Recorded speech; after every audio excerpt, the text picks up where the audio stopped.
আলহামদুলিল্লাহ ওসসালাতু ওয়াসসালামু আলা রাসূলিল্লাহ ওয়া বা'দ। সুপ্রিয় দর্শক শ্রোতা ভাই বোন, ঈদের দিনের একটা চিরচেনা রূপ, একটা চিত্র হলো আমাদের সমাজে ছোট্ট বন্ধুরা, ছোট ছেলে মেয়েরা তারা বড়দের, গুরুজনদেরকে পা ছুঁয়ে সালাম করে থাকেন, কিছু হাদিয়া, কিছু উপঢৌকন, কিছু সালামি পাওয়ার উদ্দেশ্যে। তো এই পা ছুঁয়ে সালাম করে সালামি কালেকশন করা এটা জায়েজ আছে কিনা, অথবা অনেক মুরব্বীকে দেখা যায়, অনেক বড়দেরকে দেখা যায় তারা ছোটদেরকে পা ছুঁয়ে সালাম দিতে বাধ্য করেন, তারপরে তাদেরকে সালামি দেন, তা না হলে সালামি দেন না।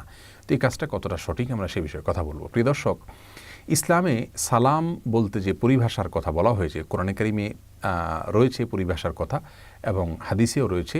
আল্লাহ সুবহানাহু ওয়া তাআলা কোরআনে বলেছেন, ইদা হুয়্যিতুম বিতাহিয়্যাতিন ফাহাইয়্যু বিআহসানা মিনহা আও রুদ্দুহা। তোমাদেরকে কেউ যদি কোনো অভিবাদন জানায়, সালাম পেশ করে, তাহলে সে যে ভাষায় সালাম পেশ করেছে তুমি সেই ভাষায় তাকে সালাম ফিরিয়ে দাও, জবাব দাও, ফিরতি সালাম দাও, অথবা তার চাইতে বেটার বা তার চাইতে আরও উত্তম শব্দ ব্যবহার করে তাকে সালামের জবাব দাও। রাসূল করিম সাল্লাল্লাহু আলাইহি ওয়াসাল্লাম সালাম দিতে আমাদেরকে নির্দেশ করেছেন। চিনি না, যে কোনো মানুষকে, চেনা অচেনা সব মানুষকে সালাম দেওয়ার নির্দেশ তিনি করেছেন। সালাম মুখ দিয়ে উচ্চারণ করে একজন আরেকজনের শান্তি কামনা করে দোয়া করা হয়, সেটাই হলো সালাম। পা ছুঁয়ে সালাম করার মতো কোনো ধারণা ইসলাম আমাদেরকে দেয়নি, যার কারণে পা ছুঁয়ে যে কাজটা করি এটাকে আসলে সালাম বলাটাই সঠিক নয়, এটা কোনো সালামই নয়। এটা আমাদের দেশের প্রচলিত একটি কালচার, যে কালচারটা খুব ভালো কোনো কালচার নয়, কারণ এর মাধ্যমে একজন মানুষ আরেকজন মানুষকে সালাম দিতে গিয়ে তথাকথিত শ্রদ্ধা প্রদর্শনের নামে তার দিকে মাথা নুয়ে ফেলা, এবং এটা কিছুটা আল্লাহর সামনে আমরা যে রুকু করি, যে সেজদা করি, তার সাথে সাদৃশ্য হয়ে যায়। তো কোনো মানুষকে সম্মান দেখাতে গিয়ে আল্লাহর জন্য আমরা যেভাবে সম্মান নিবেদন করি সেইভাবে সম্মান নিবেদন করা, এটা আমাদের তাওহীদের সঙ্গে যায় না। সেই জায়গা থেকে পা ছুঁয়ে সালাম দেওয়া এটা সুন্নাহ বিরোধী কাজ, এটা অনুত্তম কাজ, এটা ভুল কাজ, এটা শিরকের সাথে সাদৃশ্যপূর্ণ কাজ। আমি শিরক সরাসরি বলছি না, শিরকের সাথে সাদৃশ্যপূর্ণ কাজ, বিধায় এটা আমাদের পরিহার করা উচিত। ঈদের সালামি পাওয়ার জন্য, ঈদের জন্য কিছু হাদিয়া উপঢৌকন কালেকশন করার জন্য বাচ্চারা বড়দেরকে সালাম পেশ করলে তারা সালামের জবাব দিবেন, জবাব দিয়ে তাদেরকে কিছু উপঢৌকন দিবেন, এটা আমাদের দেশের একটা কালচার, একটা সংস্কৃতি, কোনদের সাথে কোনো সংঘর্ষের নাই।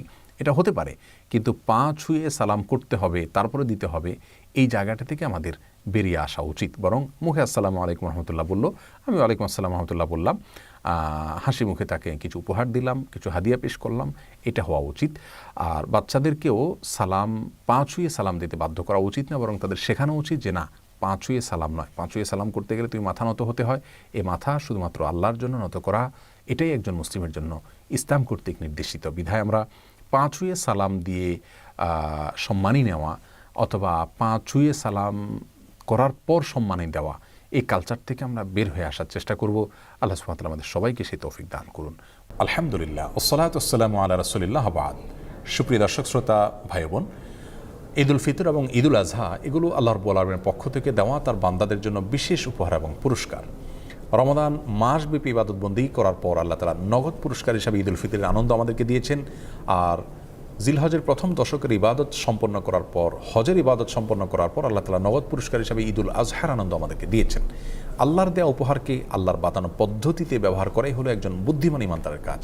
আর সেজন্য আমরা আজ ঈদুল ফিতরের সুন্নাহ সমূহ আলোচনা করতে চাই। কিভাবে প্রিয় নবী সাল্লাল্লাহু আলাইহি সাল্লাম ঈদুল ফিতর উদযাপন করতেন, সাহাবায়ে কেরাম ঈদুল ফিতরে কী কী আমল করতেন, সেগুলো আমরা পেশ করবো ইনশাআল্লাহ তাআলা। ঈদুল ফিতরের সুন্নাহ সম্পর্কে বলতে গেলে সর্বাগ্রে যে সুন্নাহর কথা চলে আসে তা হলো অন্য দিনের তুলনায় ঈদের দিন একটু আগে আগে ঘুম থেকে ওঠা, একটু ভোরে জাগ্রত হওয়া। ফজর নামাজে উপস্থিত হওয়াটা ঈদের নামাজে উপস্থিত হওয়ার চাইতে অনেক বেশি গুরুত্বপূর্ণ। আর সেই সাথে ঈদগাহে একটু আগে আগে যাওয়া, এটি ঈদের দিনের প্রথম সুন্নাহ। দুঃখজনক হলেও সত্য যে আমাদের সমাজে বরং উল্টা চিত্র দেখা যায়।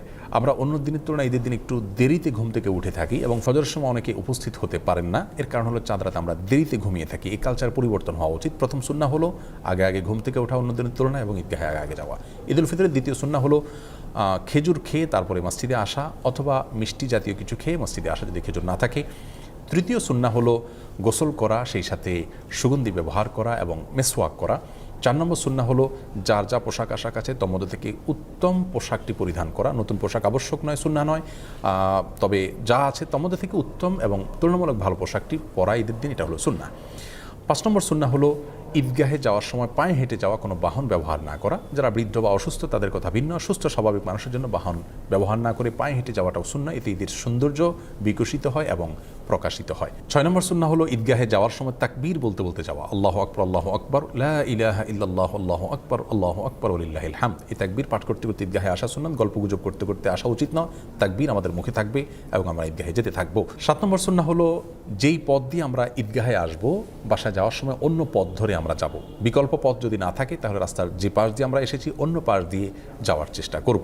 8 নম্বর সুন্নাহ হলো ঈদের দিন হাসি মুখে থাকার চেষ্টা করা যথাসম্ভব। কোনো কারণে মনে দুঃখ থাকলেও যথাসম্ভব হাসি খুশি থাকার চেষ্টা করতে হবে, সবার সাথে আনন্দ ঘনভাবে সময় কাটানোর চেষ্টা করতে হবে। এটা ঈদের গুরুত্বপূর্ণ একটি সুন্নাহ। ঈদের 9 নম্বর সুন্নাহ হলো যথাসম্ভব মসজিদে বা বদ্ধ জায়গায় ঈদের নামাজ না পড়ে উন্মুক্ত জায়গা বা মাঠে ময়দানে ঈদের নামাজ পড়া উচিত এবং উত্তম সুন্নাহ। এতে ঈদের আনন্দ এর মধ্যে পূর্ণতা পায়। তবে কোনোভাবেই কোনো রাস্তাঘাট পথ ইত্যাদি বন্ধ করে মানুষের দুর্ভোগ হয় এরকম পরিস্থিতি সৃষ্টি করে দখল করে সেরকম জায়গায় ঈদের নামাজ পড়া উচিত নয়। উন্মুক্ত জায়গা যদি পাওয়া যায়, কারোর জায়গা যদি কেউ পারমিশন দেন তাহলে সেই জায়গাতে হতে পারে, অথবা শহর অঞ্চলে যদি সেরকম কোনো জায়গা না থাকে তাহলে মসজিদেও ঈদের নামাজ হতে পারে। ঈদের 10 নম্বর এবং সর্বশেষ সুন্নাহ হলো একে অন্যকে শুভেচ্ছা জানানো ঈদ উপলক্ষে।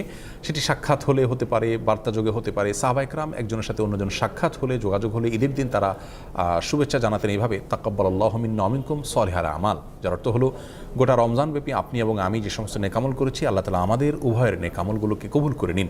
এই দোয়াটাকে সংক্ষেপে এভাবে বলা যেতে পারে, তাকাব্বালাল্লাহু মিন্না ওয়া মিনকুম, তাকাব্বালাল্লাহু মিন্না ওয়া মিনকুম। এভাবে আমরা একে অন্যকে ঈদের শুভেচ্ছা জানাবো। এটাকে বাংলায় আমরা বলতে পারি, আপনার এবং আমার সমস্ত নেকামলগুলো আল্লাহ তাআলা কবুল করুন। এই দোয়ামূলক শুভেচ্ছা ঈদ উপলক্ষে, ঈদ উল ফিতর উপলক্ষে আমরা একে অন্যকে পেশ করব।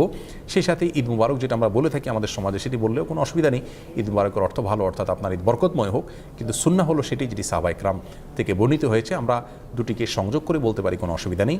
অবশ্যই সাহাবা ইকরামের শুভেচ্ছাটা আমরা ভুলবো না। হাদিসে বর্ণিত শুভেচ্ছাটা আমরা একে অন্যকে জ্ঞাপন করবো, তাকাব্বালাল্লাহু মিন্না ওয়া মিনকুম।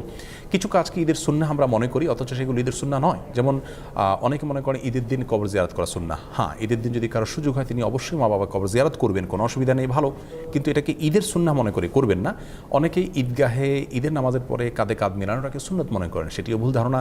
অনেকদিন পরে কারোর সাথে সাক্ষাৎ হয়েছে, সম্প্রীতি বা ভালোবাসা প্রকাশের জন্য আপনি কাঁধে কাঁধ মেলালেন, সেটি করা যেতে পারে, কিন্তু ঈদের সুন্নাহ মনে করে সেটি করা উচিত হবে না। সেই সাথে অনেকে মনে করেন যে ঈদের দিন নতুন পোশাক পরা সুন্নাহ, সেটিও ভুল ধারণা। যা আছে তোমাদের থেকে উত্তম পোশাকটা পরা সুন্নাহ, কিন্তু নতুন পোশাক হতে হবে এমনটি মোটেও আবশ্যক নয়। ঈদ উপলক্ষে অনেকে অনেক বেশি পাপের কাজে নিমজ্জিত হয়ে যান। বিশেষ করে যুব সমাজকে দেখা যায় যে ব্যান্ড পার্টি, বিভিন্ন রকমের মিউজিক অনুষ্ঠান ইত্যাদির মাধ্যমে তারা ঈদ পালন করে থাকেন। অনেক মা বোন আছেন যারা গোটা রমজান জুড়ে আল্লাহর ইবাদতবন্দি করেছেন, অথচ ঈদের সময় তারা পর্দার বিধানকে লঙ্ঘন করে তারা বিভিন্ন গায়রে মাহরাম ছেলেদের সাথে মিশছেন এবং বাহিরে তারা বিনা প্রয়োজনে ঘোরাফেরা করছেন। এই অসুস্থ সংস্কৃতি থেকে আমাদের বের হয়ে আসা উচিত। আল্লাহর দেয়া ঈদকে আল্লাহর বাতানো পদ্ধতিতে ব্যবহার করা উচিত। আল্লাহর অবাধ্যতায় আল্লাহর দেয়া ঈদকে যদি আমরা পালন করি তাহলে সেটি গুনাহের কারণ হবে। আল্লাহ তাআলা আমাদের সকলকে ঈদের সুন্নাহকে পালন করার তৌফিক দান করুন, সুস্থ এবং সুন্দরভাবে ঈদ উদযাপন করার তৌফিক নসিব করুন।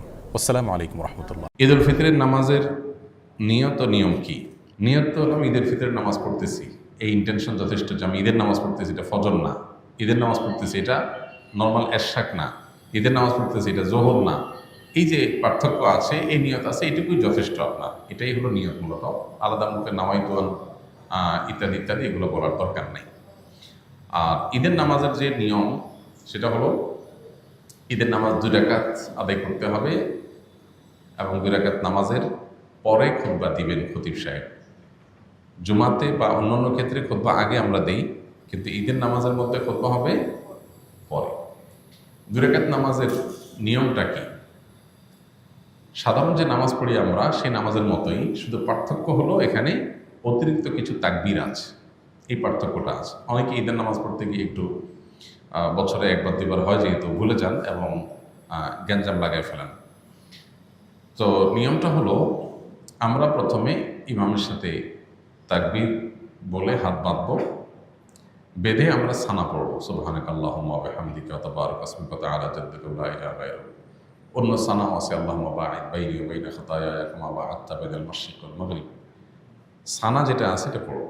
সানা পড়া শেষ, এরপরে অতিরিক্ত তাকবীর দিবেন ইমাম সাহেব। এই অতিরিক্ত তাকবীর আমরা কান পর্যন্ত হাত তুলবো এবং হাত ছেড়ে দিব। অতিরিক্ত তাকবীর কয়টা দিব এটারই মত পার্থক্য আছে। দুই মতের সপক্ষেই বিশুদ্ধ হাদিস রয়েছে।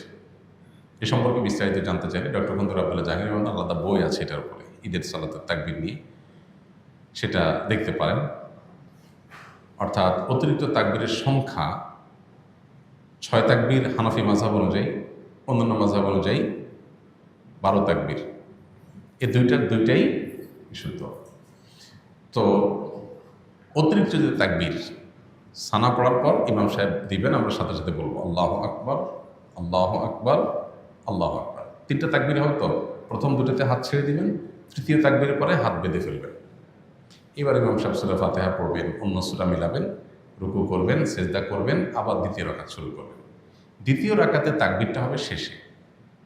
ইমাম সাহেব দাঁড়ায় সূরা পড়বেন, সূরা ফাতিহা পড়বেন, সূরা মিলাবেন, এরপরে আল্লাহু আকবার, আল্লাহু আকবার, আল্লাহু আকবার, অতিরিক্ত তাকবীর দিবেন, তিনটা হানাফি মাযহাব অনুযায়ী, আর শেষে আরেকটা তাকবীর দিয়ে রুকুতে যাবেন।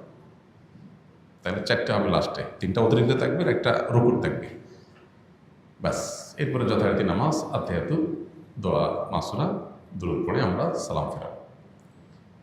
এ হলো নামাজ। তাহলে শুধুমাত্র অতিরিক্ত তাকবীরগুলো প্রথম রাকাতে সানা পড়ার পরে সূরা ফাতিহার আগে, আর দ্বিতীয় রাকাতে অতিরিক্ত তাকবীরগুলো হবে রুকুতে যাওয়ার আগে, সূরা ফাতিহা সূরা মিলানোর পরে। তাকবীরগুলো মুখে বলবো, বলার সময় হাত উত্তোলন করে আবার হাত ছেড়ে দেব, বাস। এছাড়া আর কোনো পার্থক্য নেই। ঈদের নামাজের পরে ইমাম সাহেব খুতবা দিবেন, তখন মনোযোগের সাথে খুতবা শ্রবণ করতে হবে। অনেকে আছেন ঈদের নামাজ পড়ে খুতবা শোনা ছাড়া চলে যান, খুবই গর্হিত কাজ, খুতবা শুনতেই হবে। সো ঈদের নামাজের গুরুত্বপূর্ণ অংশ খুতবা শোনা ছাড়া যাওয়া জায়েজ নাই। অবশ্যই আপনাকে ঈদের নামাজের পরে খুতবা শুনে তারপরে যেতে হবে। ঈদের দিনের আমলগুলো কি কি? ঈদের দিনের সুন্নাহগুলো আমরা বলেছি। ঈদের দিনের সুন্নাহ কাজ যেগুলো আছে সেগুলো করবেন। ঈদের দিনে একটু আনন্দ খুশির প্রকাশ ঘটানো সুন্নাহ। গোমড়া মুখে না থাকা উচিত, কোনো কারণে মন খারাপ হলে একটু খুশি মনে থাকা ভালো। উত্তম পোশাক পরা, ঈদগাহে যাওয়ার সময় গোসল করে ঈদগাহে যাওয়া, উত্তম পোশাক পরে যাওয়া, সুগন্ধি পরে যাওয়া, মেসওয়াক করে যাওয়া, ঈদের ভিতরে কিছু খেয়ে যাওয়া, মিষ্টান্ন ইত্যাদি, খেজুর টেজুর, আর ঈদুল আজহাতে না খেয়ে যাওয়া, তাকবীর পড়তে পড়তে যাওয়া, এগুলো সব ঈদের দিনের সুন্নাহ। ঈদের দিন উপলক্ষে একটা গুরুত্বপূর্ণ বিষয় আমাদের লক্ষ্য করা দরকার, সেটা হলো আজকাল বিশেষ করে ঈদের দিনে আমরা আমাদের আনন্দ ভাগাভাগির চাইতে মোবাইল নিয়ে বেশি ডুবে থাকি। ছেলে কি বুড়ো সবাই এক্ষেত্রে সমান, নারী কি পুরুষ কারোর কোনো পার্থক্য নেই, সবাই মোবাইলে আমরা আসক্ত হয়ে গেছি, এবং এমনভাবে হয়ে গেছি যে ঈদের আনন্দটাও আমাদের মোবাইলে কেড়ে নিয়ে যায়। এই দিনটাতে আমাদের উচিত আমাদের প্রতিবেশী, আত্মীয় স্বজন, অভাবী মানুষ কিংবা সাধারণ যে কোনো মানুষ, তাদের সাথে দেখা সাক্ষাৎ করা, খোঁজখবর নেওয়া, কুশল বিনিময় করা, ঈদের শুভেচ্ছা বিনিময় করা। ঈদের শুভেচ্ছা কীভাবে বিনিময় করবেন? তাকাব্বালাল্লাহু মিন্না ওয়া মিনকুম, আল্লাহ আমার এবং আপনার, আমাদের উভয়ের সব নেক আমলগুলো কবুল করে নেক রমজান যেগুলো আমরা করেছি, এটা হলো ঈদের শুভেচ্ছা। তাকাব্বালাল্লাহু মিন্না ওয়া মিনকুম। পাশাপাশি ঈদ মুবারক আপনি বলতে পারেন, অসুবিধা নেই, কিন্তু সুন্নাত হলো তাকাব্বালাল্লাহু মিন্না ওয়া মিনকুম বলা। তো এইভাবে আমরা শুভেচ্ছা বিনিময় করব। মোবাইলে ডুবে না থেকে সবার সাথে আমরা আনন্দ ভাগাভাগি করার চেষ্টা করব, এবং গরিব অভাবী মানুষদের ঘরবাড়িতে যে বিশেষভাবে তাদেরকে ঈদের আনন্দটা দেওয়ার চেষ্টা করবো ইনশাআল্লাহ। এর পাশাপাশি ঈদ উপলক্ষে একটা অনাচার শুরু হয়েছে আমাদের সমাজে, এটার বিরুদ্ধে সামাজিক আন্দোলন এবং সচেতনতা গড়ে তোলা দরকার। সেটা হলো ইদানিং দেখা যায় যে ঈদ আসলেই আমাদের কিছু উঠতি বয়সের ছেলেফেলেরা তারা বিভিন্ন গাড়ি ভাড়া করে, পিক আপ ভ্যান ইত্যাদি ভাড়া করে দলে দলে সেখানে বড় বড় আপনার ডেক সেট, আপনার বক্স, এটাতে ভলিউম একেবারে হাই করে দিয়ে তারা বিভিন্ন গান বাজনা করতে করতে রাস্তাঘাট প্রদক্ষিণ করে। এর ফলে বিভিন্ন সড়ক দুর্ঘটনা ঘটে, কারণ এত জোরে বিকট আওয়াজে বাজতে থাকে যে পিছন থেকে কোনো গাড়ি হর্ন দিলেও ড্রাইভার শুনতে পায় না। আর সবচেয়ে বড় কথা হলো, একটা সুস্থ সভ্য সমাজে আপনি গানের আওয়াজে পুরো সমাজকে প্রকম্পিত করে তুলবেন, কেউ ঘুমাইতে পারে, কারোর ক্ষতি হতে পারে, এটা কোনো সুস্থ বা স্বাভাবিক একটা সমাজে এটা সম্ভব না। এটা নিশ্চয়ই একটা অসুস্থতার আলামত। এই জন্য এটাকে থামানো দরকার। ঈদের আনন্দ তরুণরা করবে, কিন্তু সেটা করতে গিয়ে যদি তারা উশৃঙ্খলতা করে, বখাটেপনা করে, তাহলে সেটা অবশ্যই থামাতে হবে, এবং থামানোর জন্য এলাকাভিত্তিক নানাবিধ উদ্যোগ নেওয়া দরকার। চাঁদ রাতের স্পেশাল আমলগুলো কি কি? চাঁদ রাতের স্পেশাল আমল আছে কিনা, ফজিলত আছে কিনা, এটার উত্তর হলো যে একটি হাদিস আছে এই প্রসঙ্গে। যদি কেউ চাঁদ রাতে রাত জেগে ইবাদতবন্দি করে তাহলে কিয়ামতের ভয়াবহতা থেকে আল্লাহ তাকে হেফাজত করবেন। এই হাদিসের সনদ নিয়ে মুহাদ্দিসদের অনেকেরই আপত্তি আছে, অনেকে আপত্তি তুলেছেন এবং অনেক ওলামা একরাম চাঁদ রাতের আলাদা ইবাদতের কোনো ফজিলতকে অস্বীকার করেছেন, চাঁদ রাতের কোনো আলাদা ফজিলতের কথা বলেননি। আবার অনেক ওলামা একরাম, বিশেষ করে সালাফ পূর্বসূরি অনেক বড় বড় মুহাদ্দিস, অনেক পূর্বসূরিগণ এই চাঁদ রাতে ইবাদতবন্দি করতেন এবং করাটাকে উৎসাহিত করেছেন বিভিন্নভাবে। কিন্তু হাদিসের আলোকে যদি বলেন তাহলে সেক্ষেত্রে আসলে তেমন কোনো বিশুদ্ধ হাদিস এক্ষেত্রে বর্ণিত হয়নি। যে হাদিস আছে সে হাদিসের সনদের মধ্যে দুর্বলতা আছে। তবে এটা ঠিক যে ঈদের চাঁদ দেখা যাওয়ার পর থেকে তাকবীর পাঠ ঈদুল ফিতরে এটা আমাদের করতে হবে, এটা একটা আমল। আবার ফজর নামাজ আগে আগে উঠে মসজিদে আদায় করা এটা আরেকটা আমল। এই আমলগুলো আমাদের বেশিরভাগ যত্নশীল হইতে হবে। আর এছাড়া তাহাজ্জুদ, ভোর রাতের আমল, এগুলো তো আমরা লক্ষ্য করব। শাওয়াল মাসের একটা বিশেষ দিক, চাঁদ দেখার পর থেকে যে শাওয়াল মাস শুরু হয়ে যায় সেটা হলো যে রমজানের যে আমলগুলো করেছি সেগুলোর ধারা যেন আমাদের অব্যাহত থাকে। রমজানের শেষে শাওয়ালে চাঁদ দেখা গেল আর সব আমল ধাপ করে বন্ধ হয়ে গেল, এটা কোনো ইমানদার সুলভ আচরণ না। বরং আমল সাধ্য অনুযায়ী, রমজানে হয়তো পরিমাণ অনেক বেশি করেছেন, এখন অল্প করেন, কিন্তু কন্টিনিউয়াসলি সেটা ধরে রাখার চেষ্টা করতে হবে। ফিতরা না দিলে গুনাহ হবে কিনা, ভুলে গেলে করণীয় কি? ফিতরা এটা দিতে হবে। ফুকায়ে আহনাফের মতে যারা সচ্ছল তাদের নিজেদের এবং পরিবারের ছোট বাচ্চা কাচ্চা যারা আছে তার তরফ থেকে তাদেরকে ফিতরা দিতে হবে, এটা ওয়াজিব, এবং না দিলে গুনাহ হবে। এই ফিতরা যদি কেউ দিতে ভুলে যান, দেন নাই, তাহলে ঈদের পরে এটার কাজার সিস্টেম নেই। তবে ঈদের পরে যদি কেউ দেয়, ঈদের দিন যদি ঈদের নামাজের পরে দেয় আদায় হয়ে যাবে। অনেকদিন পরে মনে হলো তখন এটা সাধারণ দান হিসাবে হয়তো পরিমাণ দান করে দিতে পারেন, আল্লাহর কাছে তওবা করবেন যেন ভবিষ্যতে এটা মিস না হয়। মাগরিবের ফরজ নামাজ শেষ সাকাত পেলে বাকি নামাজ কিভাবে পড়ব? মাগরিবের ফরজ নামাজ যদি আপনি শেষ সাকাত পান তাহলে সেক্ষেত্রে শেষ সাকাতটা পূর্ণাঙ্গ করলেন, ইমাম সাহেব সালাম ফিরালেন, আপনি সালাম ফিরালেন না, আপনি দাঁড়াবেন, দাঁড়ায়া সূরা ফাতিহা পড়বেন, সাথে সূরা মিলাবেন। এরপরে আপনি রুকু সিজদা দিয়ে বসবেন। কেন বসবেন? কারণ এটা আপনার কত নম্বর রাকাত? দ্বিতীয় রাকাত। এক রাকাত ইমামের সাথে পড়েছেন, এটা সেকেন্ড রাকাত, সো আপনাকে বসতে হবে সেকেন্ড রাকাত হিসাবে। এরপরে দাঁড়ালেন, দাঁড়ায় আবার সূরা ফাতিহা সূরা মিলালেন, রুকু সিজদা করলেন, লাস্টের রাকাতে আবার বসবেন না দাঁড়ায় যাবেন? বসতেই হবে। কেন? ওইটা তো শেষ রাকাত, ফিনিশিংয়ে যেতে হবে। বসে আত্মায়াত দুরূদ পড়ে দয়ামসার পড়ে সালাম ফিরাবো। তাহলে মাগরিবের নামাজ যদি কেউ লাস্টের রাকাত পায় তাহলে তার বৈঠক কয়টা হবে? তিনটা হবে। ইমামের সাথে একটা, ওইটাতে তার বসার কথা ছিল না, প্রথম রাকাতে বৈঠক হয় না। কিন্তু যদি ইমামের সাথে আছে, ইমামের অনুকরণটা গুরুত্বপূর্ণ, সেজন্য তিনি অনুকরণের স্বার্থে বসেছেন, কিন্তু ওটা তার বসার কথা ছিল না। আর বাকি দুইটা তো বসতেই হবে। সব মিলিয়ে তিনটা বৈঠক হবে। تقبل الله منا ومنكم عيد مبارك علينا وعليكم الله أكبر الله أكبر الله أكبر لا إله إلا الله الله أكبر الله أكبر الله أكبر لا إله إلا الله الله أكبر الله أكبر ولله الحمد। আজকাল আমাদের ঈদটা হয়ে গেছে প্লাস্টিকের ঈদ। আমাদের জীবনের সবকিছু যেরকম প্লাস্টিক হয়ে গেছে, আমাদের খাবারগুলো যেরকম সব প্লাস্টিক হয়ে গেছে, আমাদের লাইফটা এরকম প্লাস্টিক বানিয়ে ফেলেছি আমরা। ঈদটা আমাদের প্লাস্টিকের ঈদ হয়ে গেছে। কিভাবে প্লাস্টিকের ঈদ? ঈদের আনন্দ এটা শুধুমাত্র ঈদের নামাজ পড়ে বাসায় গিয়ে মোবাইল টিপের মধ্যে যদি সীমাবদ্ধ হয় তো সে আনন্দ হয় পানসে আনন্দ। সে আনন্দ তো আমাদের প্রতিদিনের আনন্দ, তাহলে বছরের আনন্দ কি হলো?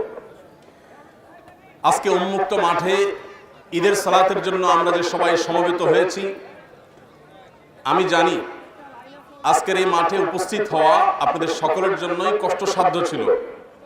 কারণ আমরা এমন একটি জায়গায় আপনাদের জন্য আয়োজন করেছি, এই জায়গা পর্যন্ত আসতে আপনাদের অনেক কষ্ট হয়েছে, এই আশাটা ইনশাআল্লাহ বৃথা যাবে না, এই পরিশ্রমের বিনিময়ে আল্লাহ তাআলা দান করবেন। সময়ত উপস্থিতি, আমরা আপনাদেরকে জানিয়েছিলাম যে ঈদের আনন্দকে পূর্ণতা দেওয়ার জন্য বাসা বাড়ি থেকে আপনি কিছু খাবার, হতে পারে সেটা কয়েকটা খেজুর, হতে পারে দেশীয় ফল, হতে পারে বাসায় রান্না করা কোনো কিছু শুকনো খাবার, এগুলো নিয়ে এসে আপনার আশেপাশে থাকা মুসল্লিদের সাথে যদি শেয়ার করেন, আপনার বাচ্চা যদি অন্য অপরিচিত বাচ্চাদের সাথেও শেয়ার করে, তাহলে ঈদের আনন্দটা আরো পূর্ণতা পাবে ইনশাআল্লাহ। এবং সেই সাথে আমরা আমাদের বাচ্চাদের ঈদের আনন্দ দেওয়ার জন্য যে তাদেরকে ঈদের সালামি দিয়ে থাকি, বকশিশ দিয়ে থাকি, ঈদ উপলক্ষে তাদেরকে টাকা পয়সা দিয়ে থাকি, সেগুলো দিয়েও বাচ্চাদের ঈদের আনন্দকে আমরা পূর্ণতা দিতে পারি। এবং ঈদের আনন্দের পরিপূর্ণতা এটা কোনোদিনই আসলে মসজিদে নামাজ আদায়ের মাধ্যমে সম্ভব হয় না। আপনারা জানেন আমাদের প্রিয় নবী সাল্লাল্লাহু আলাইহি ওয়াসাল্লাম তিনি মসজিদে নববীতে যদি ঈদের নামাজ পড়তেন, তাহলে প্রত্যেক রাকাত নামাজের বিনিময়ে তিনি 1000 রাকাতের সওয়াব পেতেন। 2 রাকাত ঈদের নামাজে 2000 গুণ সওয়াব পেতেন। কিন্তু সেই সওয়াব আহরণ করার চিন্তা না করে তিনি কিন্তু ঈদের সালাত আদায় করবার জন্য মাঠে চলে এসেছেন এবং সবাইকে মাঠে নিয়ে আসার জন্য, পরিবারের সমস্ত সদস্যদেরকে মাঠে নিয়ে আসবার জন্য তিনি উদ্বুদ্ধ করেছেন, নির্দেশ করেছেন। আজ আমরা সেই নির্দেশের বাস্তবায়ন করার চেষ্টা করেছি মাত্র। এই পুরো আয়োজনটা আমরা ঈদুল ফিতরে যেমন করছি, আমরা চেষ্টা করব ইনশাআল্লাহ ঈদুল আজহাতেও এই আয়োজন করার। ঈদুল আজহার সালাতেও আপনারা আসবেন, তবে ঈদুল আজহার নামাজটা আমরা একটু আগে করার চেষ্টা করব, কারণ কোরবানির ব্যাপার থাকে। ঈদুল আজহায়ও আপনারা আসবেন এবং ঈদের জামাত হবে এবং এইভাবে এই ধারাবাহিকতা প্রতি বছরই থাকবে। আপনারা অন্যদেরকে উদ্বুদ্ধ করবেন। এটা শুধুমাত্র ঈদের নামাজ নয়, এটা ঈদের সালাত প্লাস ঈদ আনন্দ আয়োজন। আমাদের আজকের যে রাইডগুলো থাকবে এগুলো দিনব্যাপী থাকবে, সারাদিন থাকবে। বাচ্চারা সারাদিন মন ভরে খেলবে। ট্রেন থেকে নিয়ে, জাম্পিং থেকে নিয়ে যত রকমের খেলার আয়োজন আছে এগুলো সবগুলো ফ্রি। বাচ্চাদের জন্য আমরা ব্যবস্থা করেছি যে ঈদের দিন বাচ্চারা মন খুলে একটু আনন্দ করবে। ঢাকায় এরকম উন্মুক্ত জায়গা, খোলা জায়গা, সবুজ জায়গা পাওয়া যায় না, আপনারা জানেন। তো এই জায়গার সদ্ব্যবহার যেন আমরা করি। এবং আমি আবারও বলছি, আজকাল আমাদের ঈদটা হয়ে গেছে প্লাস্টিকের ঈদ। আমাদের জীবনের সবকিছু যেরকম প্লাস্টিক হয়ে গেছে, আমাদের খাবারগুলো যেরকম সব প্লাস্টিক হয়ে গেছে, আমাদের লাইফটা এরকম প্লাস্টিক বানিয়ে ফেলেছি আমরা। ঈদটাও আমাদের প্লাস্টিকের ঈদ হয়ে গেছে। কিভাবে প্লাস্টিকের ঈদ? ঈদ মানে হলো এখন রাতভর কলকলা জামা কেনার জন্য মার্কেটে, শপিংয়ে ঘুরে গভীর রাতে আপনার বাসায় ফিরে এরপরে ফজর নামাজটাকে বরবাদ করে দিয়ে কোনো রকম চোখ ডলতে ঈদের নামাজ পড়ে এসে ঈদের নামাজের পরে আবার মোবাইল নিয়ে বসে ঘন্টাকে ঘন্টা মোবাইলে সোশ্যাল মিডিয়াতে আমরা ডুব দিয়ে থাকি। আমরা এই মুহূর্তে স্মরণ করতে পারি আমাদের সেই সমস্ত ভাই বোনদের, আমাদের সেই সমস্ত বাচ্চাদের, শিশুদের যারা ফিলিস্তিনের গাজায় এই মুহূর্তে অবস্থান করছে। আমরা একটু চিন্তা করতে পারি তাদের ঈদটা কেমন হচ্ছে। আমরা অনেকেই পেট ভর্তি করে খাবার খেয়ে এসেছি, যে হয়তো আবারও খাবো। এখানে আপনাদেরকে আমরা বিভিন্ন রকমের খাবার পরিবেশন করার চেষ্টা করেছি। আমরা একটু চিন্তা করতে পারি যে সেখানকার হামাস নেতা ইসমাইল হানিয়ার 3 ছেলেকে ঈদের দিনে এই অভিশপ্ত ইহুদিরা বোমা মেরে 3 ছেলে নাতিপুতি সহকারে পুরো পরিবারকে ধ্বংস করে দিয়েছে ঈদের দিনে।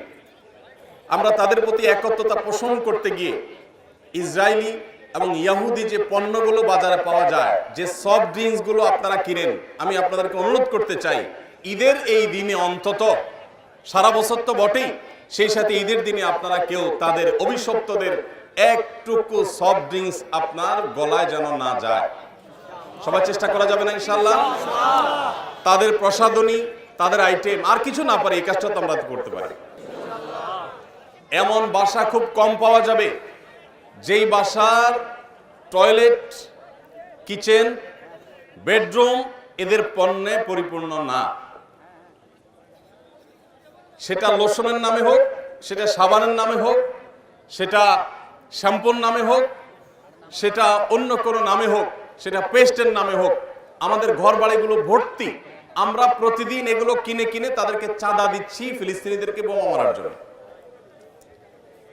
আমি আজকে ঈদের দিনে আপনাদেরকে উদাত্ত আহ্বান করতে চাই, আমাদের ঈমান এতটা দুর্বল হয়ে যাওয়া উচিত না যে আমাদের নির্যাতিত ভাই বোনগুলোর জন্য এক মুঠো খাবার যারা পাচ্ছে না, শিশুগুলো কঙ্কাল হয়ে গেছে, সেখানে আমরা সহযোগিতা করব, সেই সহযোগিতা ঢুকতেও তারা দিচ্ছে না।